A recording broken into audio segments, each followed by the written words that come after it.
President Trump has been involved in thousands of lawsuits in his time as a business owner and real estate developer.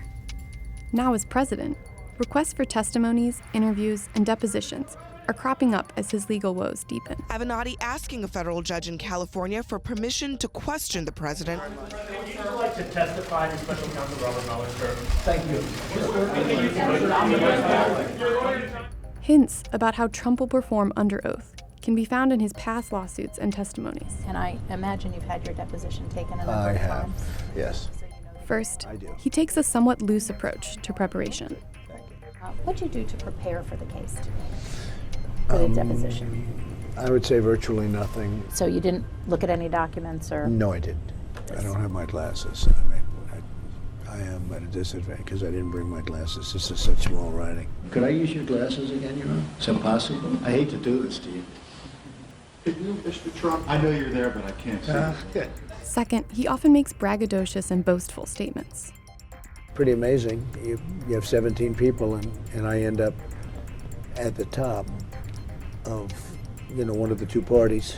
I mean, I've tapped into something, and I've tapped into illegal immigration. I've tapped into other things also. But, when you get more votes than anybody in the history of the party by far, more than Ronald Reagan, more than Richard Nixon, more than Dwight D. Eisenhower, who won the Second World War,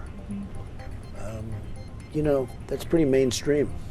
It's the tallest apartment house in the world. It's been a tremendously successful building, sold out, and I'm very proud of it. Right here.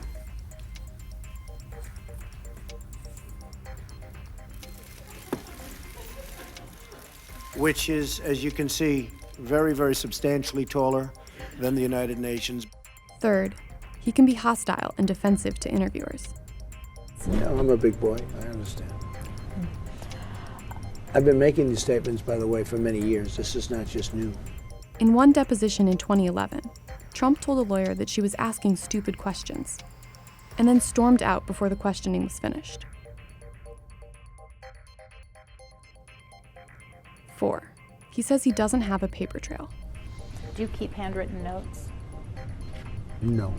I think your daughter told me in her deposition that you don't email, and I observed that that's because you're a very smart person. Yes, we've figured that out. It took a lot of people a long time to figure that out. That's right. But do you make notes? Do you have anything on paper related to this case? No, I don't. And 5th, he has misrepresented facts about his connections and businesses. In one 2013 deposition, Trump said he wasn't doing much with Russian business partner Felix Sater and wouldn't even recognize him. We weren't doing much with him. We were dealing with Bayrock. We weren't doing much with him. If he were sitting in the room right now, I really wouldn't know what he looked like. Mm-hmm. But in a deposition years earlier, Sater had described a close working relationship with Trump. In another testimony, Trump admitted to inflating the values of his properties. These patterns don't bode well for any future interviews or testimonies from the president.